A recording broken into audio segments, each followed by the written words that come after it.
What's going on, everybody, and welcome back to the Virtuous Coach podcast. In today's episode, we are going to talk about something that I believe differentiates our gyms from most other large group fitness facilities. Now, it's three different thought processes that we're going to talk about, and I believe that these are thought processes as a large group fitness coach, whether it be CrossFit coach, whatever other sort of frame that you would come to this show through. I believe this can take you and your coaching abilities from amateur all the way up to professional. I think this can make your sessions or classes feel different than what most other gyms offer, and will probably start to make your sessions a little more attended than most others. So we're going to talk about these three different thought processes, and I'll sort of talk about them a little bit here in the very beginning, and then we will break them down individually. So the first thought process that we will talk to is actually this concept in which we don't call, like think about when somebody comes to your gym to work out at a specific time. What do you call that? Most people would call it a class, a fitness class of some sort. In our gyms, we actually don't call it a class, we call it a session. So I'll explain why that is. The second thing I want to talk about is this idea of personalizing versus scaling. For me, I got my start inside of the fitness industry by going to a CrossFit Level 1, and they teach you this concept of scaling things to people. So we'll sort of break down why we prefer to call it personalizations, and then maybe give you sort of some thought processes to maybe change your mind around how you frame it as well. And then we will talk about progressions versus regressions. And I believe this will really help you to level up your coach as we get into it. If you are a CrossFit coach, group fitness coach of whatever sort of background you have, I believe this episode is going to be for you. And this is going to help you change sort of habits that the fitness industry around our type of coaching has sort of created for us. This will help you to sort of change that up. So I believe that this will help you to raise the standard as a coach. So we'll talk session systems and standards.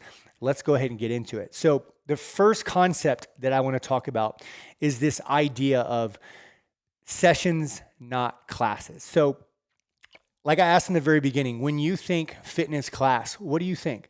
Most people might think Zumba. This might think they might think like a boot camp or a yoga class of some sort.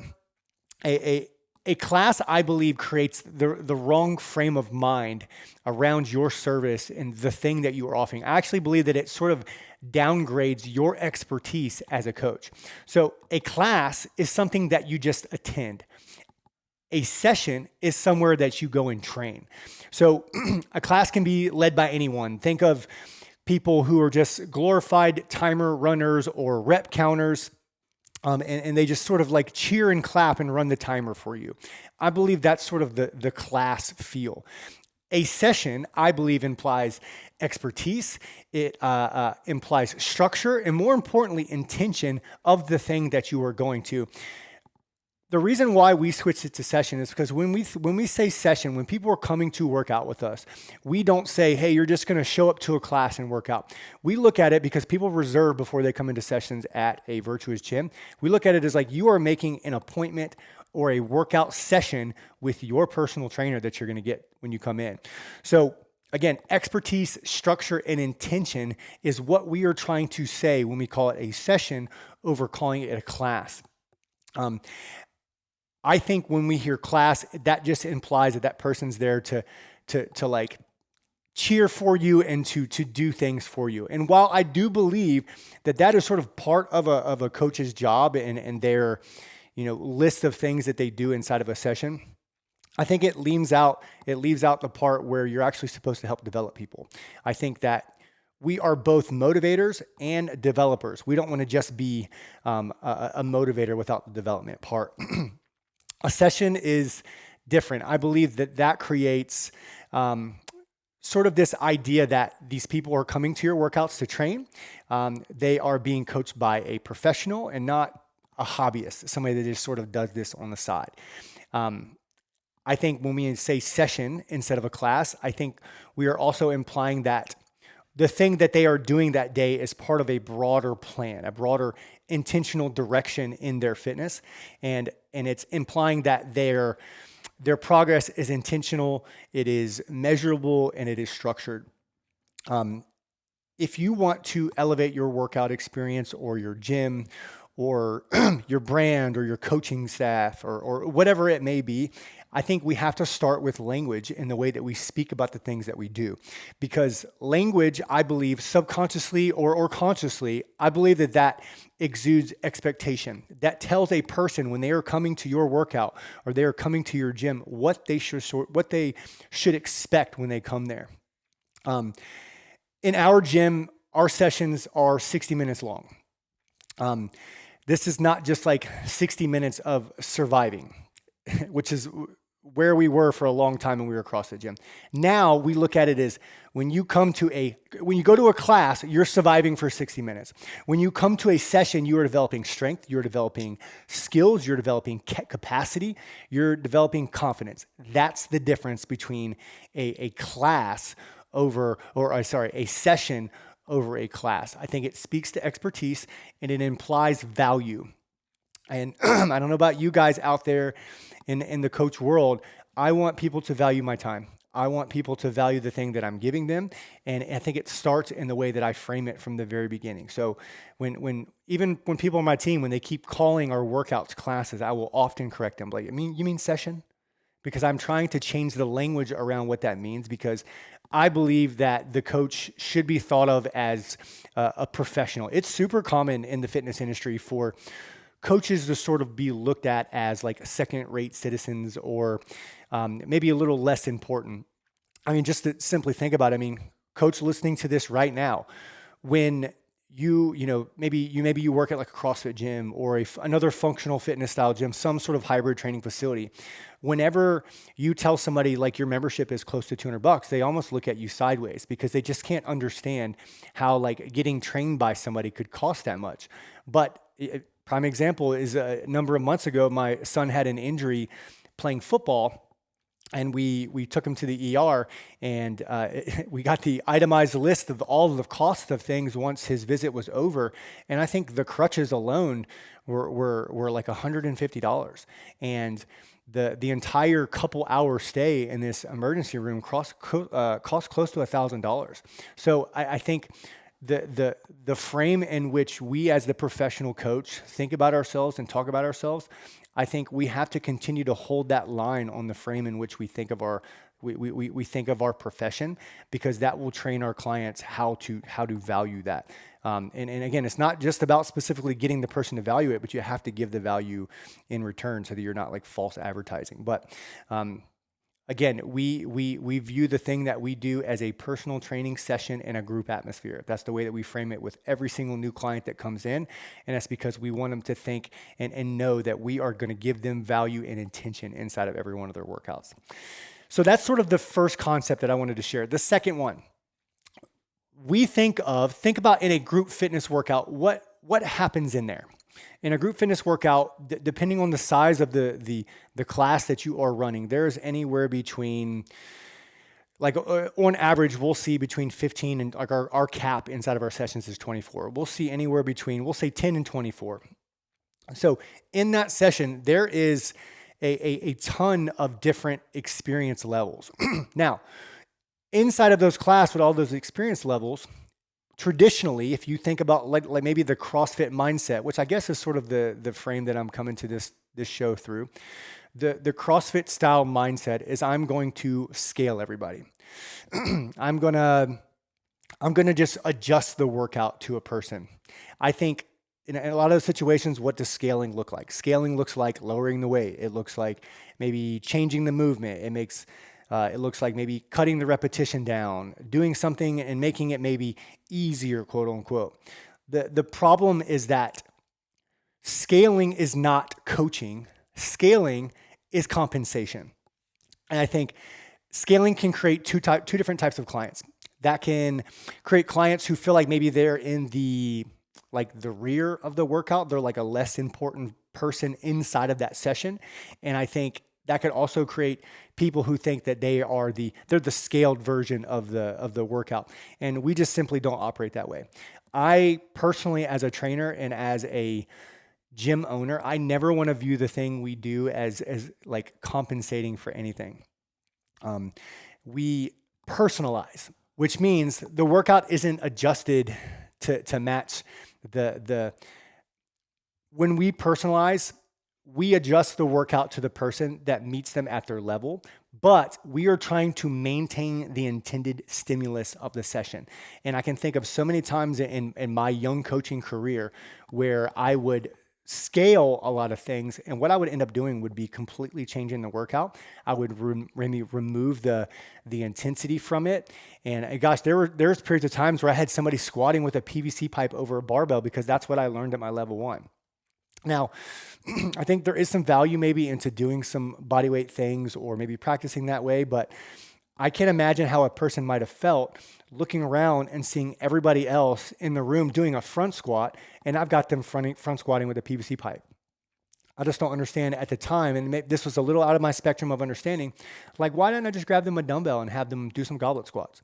Or maybe get them 2 kettlebells and have them do a dual kettlebell front squat? Because think about, why do people typically not be able to do things? There's usually some sort of limitation, mobility issue, strength issue, whatever it may be. Just saying like, oh, just do the PVC pipe. That was me. Like, I was compensating for them. I was just giving them the lesser version because I was a little uneducated. So I think now the personalization of this entire thing is it's intentional coaching. It's saying like, instead of saying like do less, which is what I believe scaling says, personalizing says do what fits you.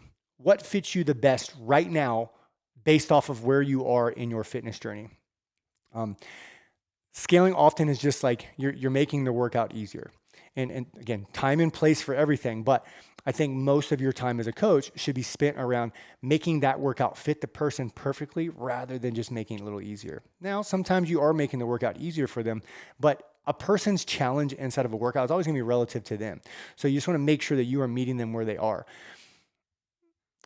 Personalizing the workout makes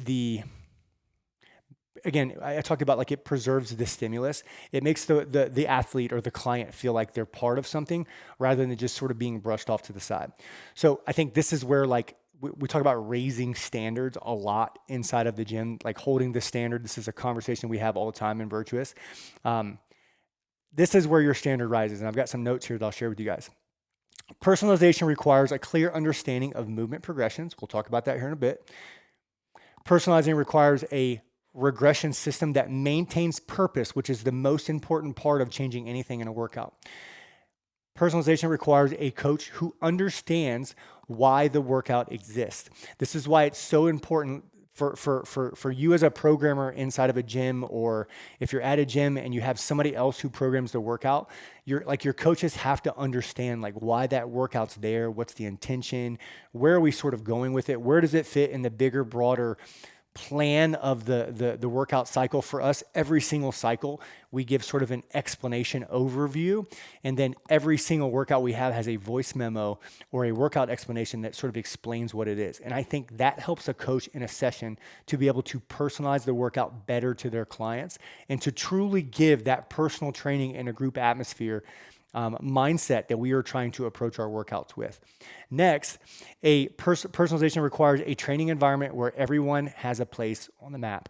Again, not just making somebody who is getting scaled sort of into like a second level person, or like I'm just gonna toss you in the back seat during this workout so that we can just get through it. Instead of saying like, hey, you're in this with us and you're gonna feel the same way as everybody else in this room. It might just look a little bit different. So scaling is also very reactive. Personalizing is very strategic. So when you personalize clients, they will feel safe, they'll feel supported. More importantly, they'll feel coached, not just separated from the rest of the group. And really, that's why we choose to do that specific thing just a little bit differently and approach it from a language standpoint different than what most others are used to. Next, we're going to talk about progressions and regressions. This is the foundation of real coaching, and you can see how all these things sort of align with this whole concept of being a professional coach. So you can't do any personalizing without a progression or regression system. So what do I mean by progression and regression? When people come into a session at Virtuous, there's this thought process of giving them what we call adequate challenge. So what is adequate challenge? Adequate challenge is based off of wherever that person is, whether they are more advanced or they are a little bit newer. Adequate challenge says we will make sure that their workout is challenging. And What that means as a coach is that you have to come loaded with ideas to progress certain things and make them more challenging, but you also have to come preloaded with things that can be to degress them a little bit. Again, hence personalizing the workout. So a progression and regression framework ensures that every athlete has a pathway. It ensures that every movement has specific levels that it can go through. Every coach delivers the same standard, which is really, really important. And sessions can always feel structured and professional. So I think having progression sort of like things in your toolbox can allow you to advance people's workouts without having to guess. And regressions allows you to sort of pull back on people and just make it a little bit safer for them. So a prime example of this could be sort of my thought process when I was explaining the front squat in the last sort of or process that we're talking about. So client comes to you, they are a little bit newer to training, and there's a front squat that is programmed for the day. So first thing you want to do is, one, can that person squat to depth? Did you give them, adequate instruction to help them to do that? Because sometimes it could be like a technical issue, but then you're going to have them front squat. Say for instance, their front rack is just a train wreck and they don't necessarily have the mobility to get into the proper position. Then you got to sort of start to make some thoughts and some ideas around this. Do I want this person to do really bad, unsafe front squatting positions and movements, or do I want to regress this to a place and personalize the workout to them in a way that they can still get that intended stimulus, which is, to have a front loaded position, to be able to squat to full depth, to be able to train their lower body and challenge their midline at the same time. Like, how do you do that? Well, for that person, you could do a number of things. Maybe you get them on a technique bar and allow them to sort of fill that position out. Maybe you elevate their heels to get them a little bit lower.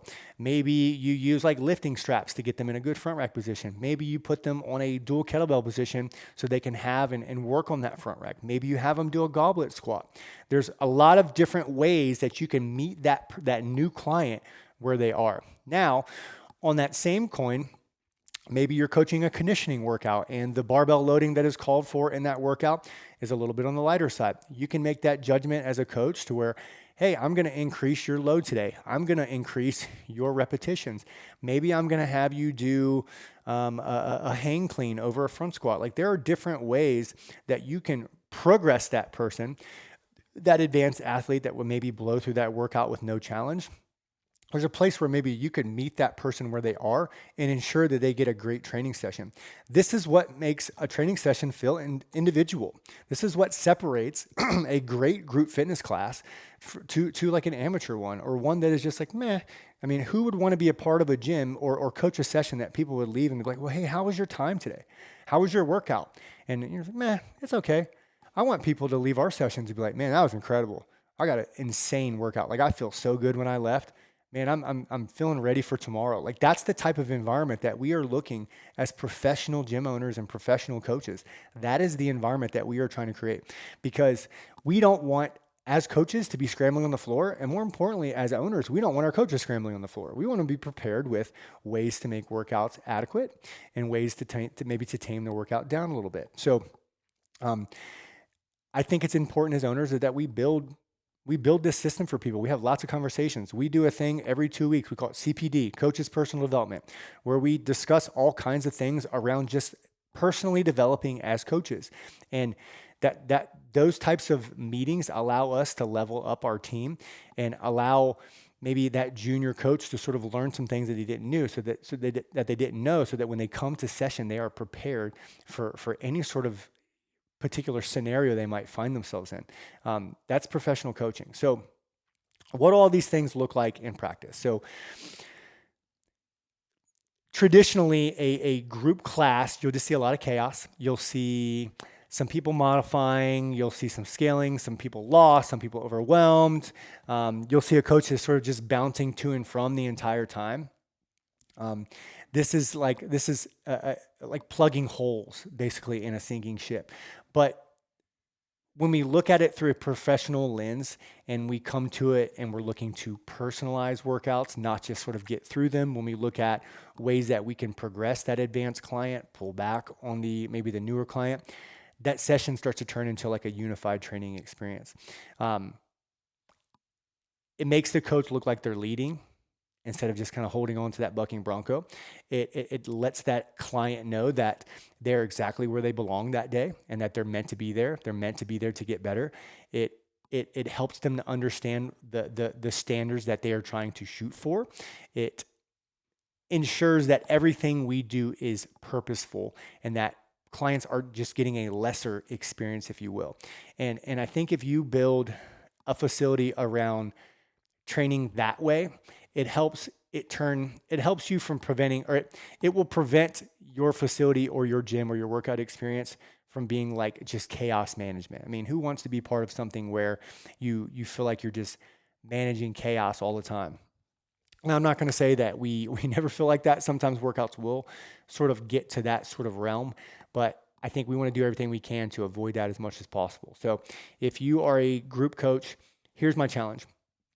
Stop running classes and start looking at it as you are running a training session, a personal training session for a person in a group environment. Second, stop scaling, start personalizing.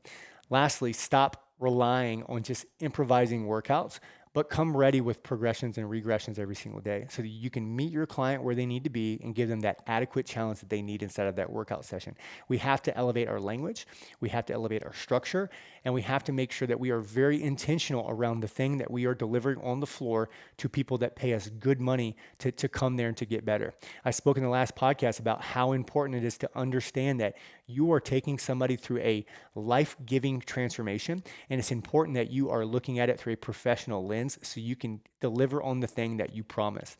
I think we have to elevate our behavior as coaches. We have to elevate our mindsets as coaches, and we have to essentially teach our clients that we are here to give as much value possible to them so that they can raise their expectations for us. So this is what separates coaching from just like you running another workout. These three things have completely changed my walk as a coach. There are a number of things that I will share more as we continue to make episodes for the podcast. But if you're a coach out there, just simply add these three things into how you do business, and I guarantee you'll find yourself better on the other side. So that's all I've got for you guys today. Thank you so much for listening to today's episode. As always, if you found this helpful in any way, shape, or form, I would just simply ask that you would go ahead and click that subscribe button if you're not already. Follow the show. If you could leave a 5-star rating or review, that would be amazing as well. If you have certain things that you would like to discuss, feel free to shoot them over into me in a message. You can find me on Instagram and do that. I'm at Coach Cody Smith, or you can just simply shoot me an email. I'm cody@virtuousfit.com, and we can talk about anything that you want to hear. But thank you so much for listening to the show. We'll see you on the next episode.